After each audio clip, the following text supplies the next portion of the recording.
There are engines that make noise, and there are engines that make power, and then there are engines that make history. In the 1960s, American racing was a battlefield. Detroit's Big Three, Ford, GM, and Chrysler were locked in an arms race where horsepower was the weapon and NASCAR was the proving ground. Every Sunday, what won on the track sold on Monday.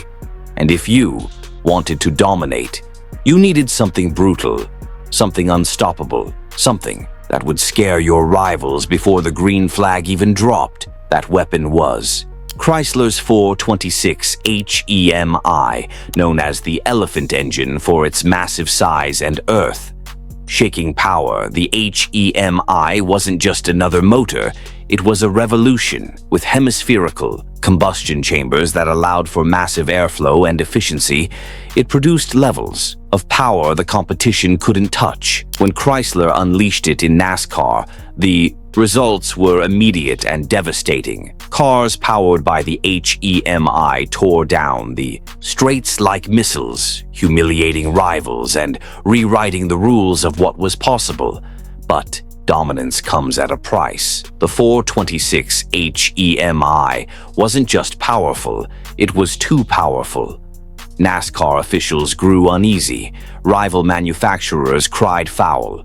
Rumors swirled that the HEMI gave Chrysler an unfair advantage, that the sport itself would be ruined if one engine could monopolize victory. So, in a move that shocked fans and infuriated Chrysler, NASCAR made a decision that would echo for decades.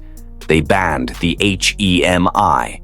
This is the story of how one engine became too strong for the system it lived in. A story of innovation, dominance, politics, and the birth of a legend. This is the story of the Banned HEMI, the engine NASCAR couldn't handle. Birth of the 426 HEMI, building the beast. The early 1960s were a golden era of American motorsport. NASCAR was exploding in popularity, fans were filling grandstands every weekend, and manufacturers treated the oval as the ultimate advertising stage. If your cars were fast on Sunday, dealerships would be packed on Monday. But Chrysler had a problem. While Ford and General Motors were racking up wins and headlines, Chrysler's entries often struggled. Their engines were solid but not spectacular. The company needed something that could flip the script, something radical that would put them back on the map. That something became the HEMI project. The idea wasn't new. Chrysler had experimented with hemispherical combustion chambers back in the 1950s, but those engines were more expensive and complicated than the market wanted. At the time, the design, however, stuck in the minds of engineers. With its dome-shaped combustion chamber, the HEMI allowed air and fuel to flow more freely, burning cleaner and faster. The result? Bigger horsepower gains without sacrificing reliability. By 1963, Chrysler's racing division decided to bring the HEMI back, this time bigger, meaner, and built explicitly for NASCAR. The target wasn't modest. They wanted an engine that could withstand hours of wide-open throttle, lap after lap, at speeds over 170 miles per hour. They wanted something so overwhelming that it wouldn't just compete with Ford, it would crush them. Enter the 426 cubic inch HEMI 5.8, unveiled in 1964. Nicknamed the Elephant because of its massive physical size and sheer weight, it was a monster in every sense. With its hemispherical heads, huge valves, and rock-solid bottom end, it could produce over 425 horsepower right out of the box, numbers that were staggering for the time. In race trim, it could easily push well beyond 500 horsepower, a figure that terrified competitors. To house it, Chrysler stuffed the engine into their Plymouth Belvederes and Dodge Chargers, sending them straight to the high banks of Daytona and Talladega. Almost immediately, the effect was seismic. The HEMI didn't just run fast, it dominated. cars with. The 426 under the hood blasted past the field, leaving blue ovals and bow ties eating dust. The 1964 Daytona 500 was the HEMI's coming out party. With Richard Petty behind the wheel of his HEMI-powered Plymouth, the competition never stood a chance. Petty led 184 of 200 laps, taking the checkered flag in one of the most lopsided victories NASCAR had ever seen. His car was so fast it made other teams look like they were running in a different league. Overnight, the HEMI became a legend. Fans were electrified, rival teams were horrified, NASCAR officials were uneasy. It wasn't just that Chrysler had built a winner. They had built an engine so advanced, so powerful, that it seemed almost unfair, and while Chrysler basked in the glory of their engineering triumph, storm clouds were already gathering. The HEMI had set the world on fire, but soon that fire would burn too hot. Domination on the track, Petty, Daytona, and fear. When the green flag dropped in 1964 at Daytona, the world of stock car racing changed forever.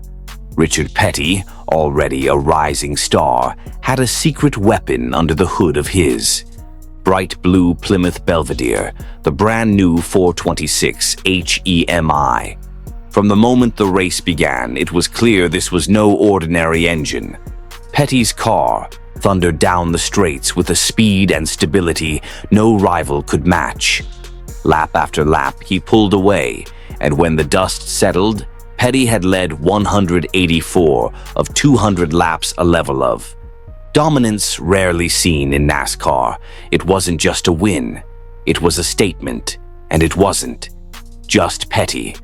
Other Chrysler drivers armed with the 426 HEMI also stormed the leaderboard.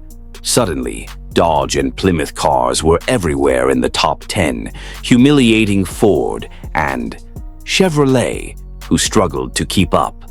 The message was clear. If you wanted to win in NASCAR, you needed a HEMI. The response from rival teams was pure disbelief. Crew chiefs, mechanics, and drivers alike shook their heads in the pits, stunned by the brutal efficiency of Chrysler's creation. It wasn't just faster, it was better. The hemispherical heads gave it breathing power other engines couldn't touch. The bottom end was so strong it shrugged off the grueling high RPM punishment of NASCAR superspeedways. While other engines cooked, blew, or faded, the HEMI kept roaring like a beast that couldn't be killed. The fans, of course, loved it. The HEMI's deep, thunderous roar became part of NASCAR's soundtrack, and Chrysler dealerships saw crowds pouring in, hoping to buy a piece of the magic. Suddenly, Plymouth and Dodge weren't just names, they were the brands with the cars that won, but not everyone was smiling. Ford executives were furious. Chevrolet loyalists were panicked. NASCAR officials found themselves under pressure. If Chrysler's engine continued unchecked, what would happen to the sport? Would NASCAR become a one-brand show? Would fans lose interest if they already knew who was going to win? Before the race even started, by the end of 1964, the numbers spoke for themselves. The HEMI had turned stock car, racing into Chrysler's playground. Petty's win at Daytona was just the beginning. HEMI powered cars racked up victories across the schedule, their dominance so complete it felt almost inevitable. The engine had delivered everything Chrysler dreamed of and more. But success this overwhelming was dangerous. It didn't just make Chrysler a winner, it made them a target. Behind the scenes, rival manufacturers began lobbying NASCAR. Whispers filled the paddock. Words like unfair, unbeatable, and dangerous started making their way to the rule makers. The other teams didn't just want to beat the HEMI, they wanted it gone, and Soon, NASCAR would make a move that sent shockwaves through racing. The ban, when power became too much. By the end of 1964, NASCAR wasn't just witnessing domination, it was watching a monopoly unfold. The Chrysler 426 HEMI wasn't merely competitive, it was untouchable. Every superspeedway, every long-distance race, the outcome started to feel inevitable. And for NASCAR, that was a problem. Bill France Sr., the iron-fisted founder and president of NASCAR, had built the sport on the idea of stock cars, machines that fans could buy at their local dealerships. He wanted tight battles, rivalries, and a show worth watching. But with the HEMI crushing the competition, fans weren't seeing a fight. They were watching a slaughter. Behind closed doors, the pressure was mounting. Ford executives argued that Chrysler's HEMI wasn't a true production engine.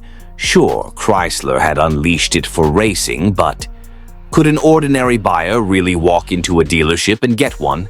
Chevy teams added their own complaints, calling it an unfair advantage, a race-only weapon disguised as stock.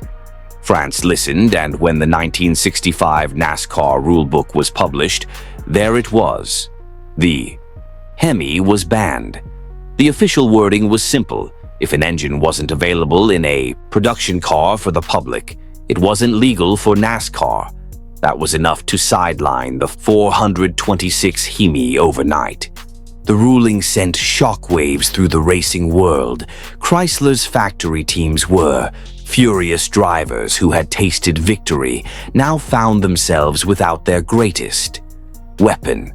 Richard Petty, the king himself, was caught in the middle. He had just become the face of Chrysler's success, and now the very engine that carried him to glory was outlawed. Chrysler didn't take the decision quietly. Publicly, executives blasted NASCAR for playing favorites and bowing to Ford and GM pressure. Behind the scenes, they debated whether to pull out of racing altogether. Some Dodge and Plymouth teams even boycotted NASCAR events, refusing to show up without their HEMIs, the once thrilling sound of Chrysler. Dominance went silent. Fans were divided. Some agreed with NASCAR's stance. After all, the sport was supposed to be about competition, not one engine wiping the floor. But others saw it differently. To them, the ban was proof that the HEMI was simply too good, and banning greatness. That didn't sit right with the blue-collar fans who loved seeing David beat Goliath, even if this time Chrysler was the giant. What no one realized at the time was that this ban wasn't the end of the HEMI, it was just the beginning of its legend. By trying to silence it, NASCAR had only made the 426 HEMI more mythical, and Chrysler, they weren't about to roll over. If NASCAR wanted production engines, Chrysler would give them production engines, HEMIs that anyone could buy, legally, from a dealer's lot. The stage was set for a comeback that would shake NASCAR. Once again, Chrysler's revenge, bringing the street HEMI to the people. When NASCAR banned the 426 HEMI in 1965, many thought Chrysler would fade into the background. After all, without their secret weapon, what chance did Dodge and Plymouth really have against Ford's mighty 427s? But Chrysler wasn't about to surrender. If NASCAR's rulebook demanded production availability, then Chrysler was going to do the unthinkable, take their terrifying race engine and put it into the hands of ordinary buyers. Thus was born the street HEMI. It wasn't just a watered-down version of the race motor. Under the hood, it remained a fire-breathing 426 cubic inch monster with its dual 4-barrel carburetors, hemispherical combustion chambers, and nearly bulletproof internals. Sure, Chrysler detuned it slightly. for street reliability, but make no mistake, this was still the same engine that had dominated Daytona just a year earlier. The catch? You could buy one. For 1966, Chrysler offered the 426 Street HEMI as an option. In models like the Dodge Coronet, Dodge Charger, and Plymouth Belvedere. Suddenly, the engine NASCAR had outlawed was sitting in dealerships across America. If you had the cash, you could walk in off the street and order one, no questions asked. This wasn't just about sales, it was a calculated strike against NASCAR. Chrysler's engineers knew exactly what they were doing. By selling enough Street HEMIs, they could force NASCAR to recognize it as a true production engine. The rules would leave Bill France with no choice but to let the HEMI back in, and Chrysler played it brilliantly. The advertisements practically mocked the ban. Dodge and Plymouth dealerships bragged about the elephant engine you could buy today. Mopar loyalists lined up, eager to own the very same powerhouse that had been deemed too dangerous for NASCAR. In garages across America, teenagers and drag racers began hearing the roar of the Street HEMI for the first time. Meanwhile, NASCAR was cornered. The rulebook was clear. If it was production, it was legal. By 1966, Chrysler had sold enough Street HEMIs to qualify. Bill France had no choice. He had to lift the ban. The mighty 426 was back. And with its return came a storm. Drivers like Richard Petty, now reunited with the engine. That made him a legend, wasted no time reclaiming the spotlight. The sound of HEMIs thundering down the track once again shook the grandstands. The comeback wasn't just a victory for Chrysler, it was a statement. NASCAR might bend the rules, but Chrysler would bend reality to fit them. The ban had backfired. Instead of killing the HEMI, NASCAR had made it a household name. The legend had grown, and Chrysler had turned what was once an exclusive race only weapon into a street icon. The war between Chrysler and NASCAR was far from over, but one thing was clear: the 426 HEMI was back, and the competition was about to feel the pain all over again. The HEMIs returned to glory on the track. When NASCAR lifted the ban and allowed the 426 HEMI back onto the track in 1966, it wasn't just a rule change, it was the unleashing of a beast that had been caged too long.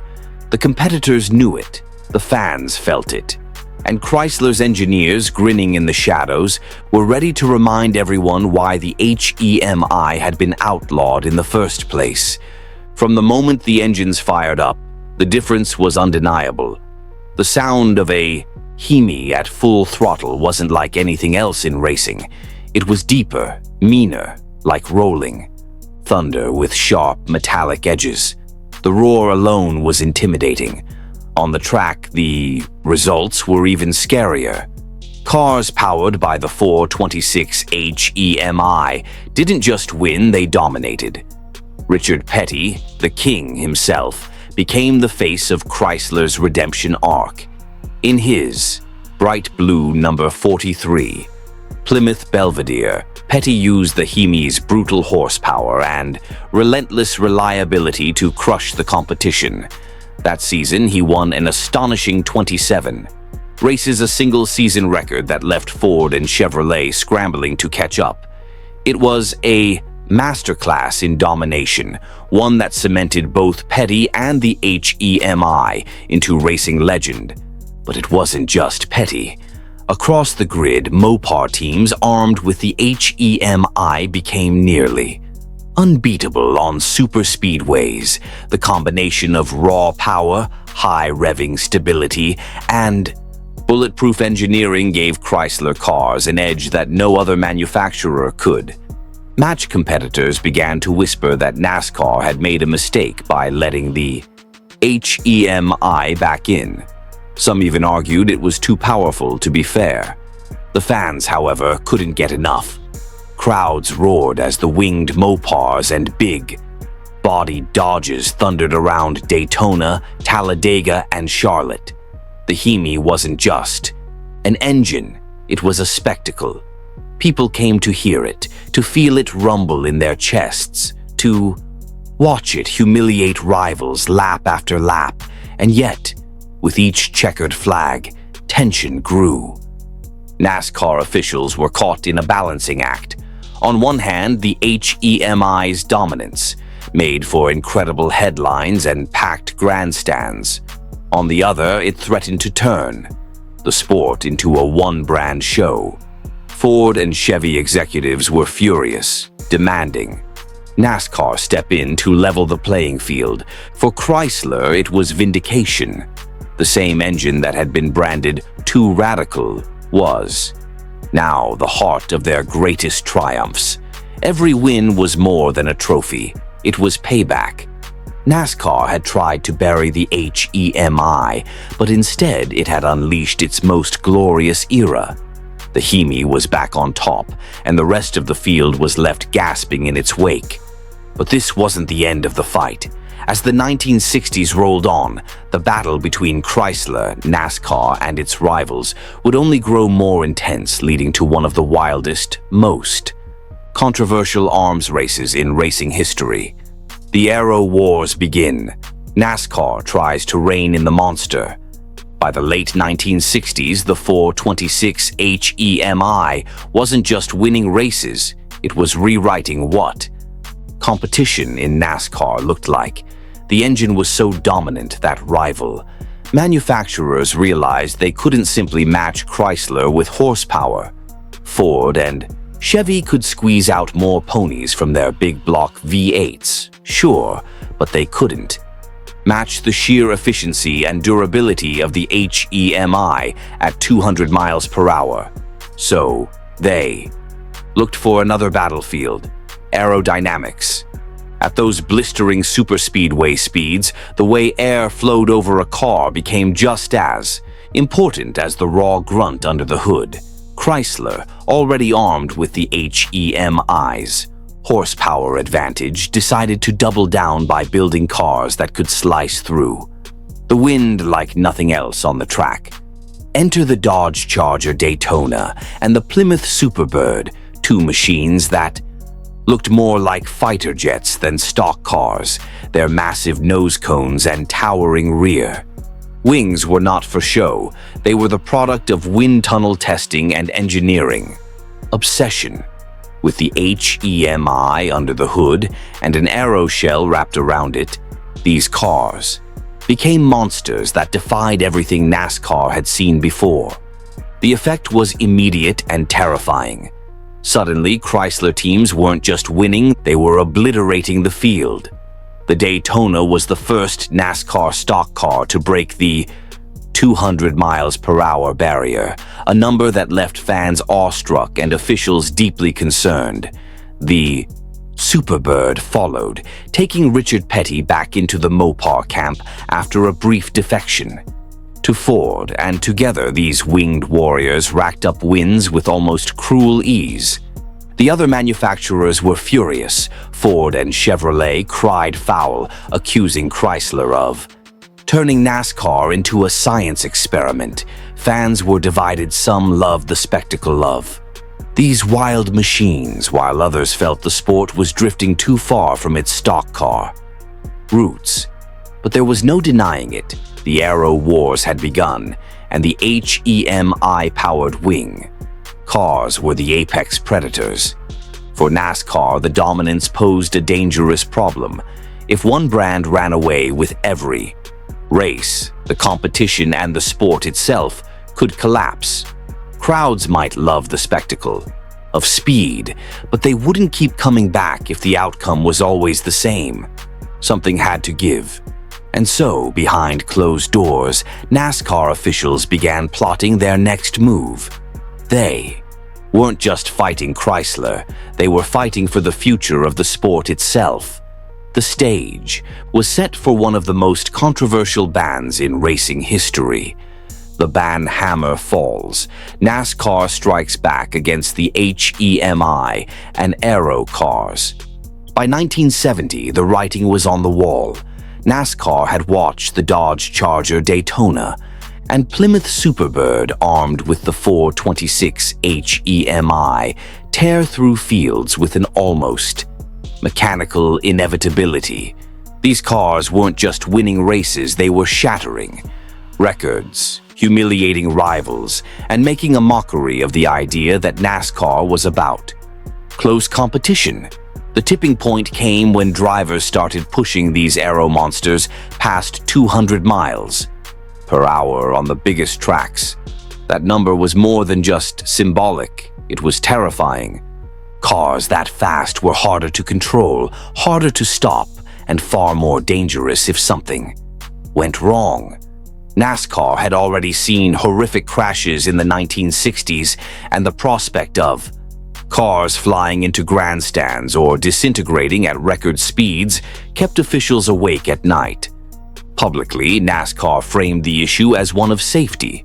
They argued that the Daytona, Superbird, and their HEMI engines had pushed the sport into a danger zone where no human driver could truly keep control.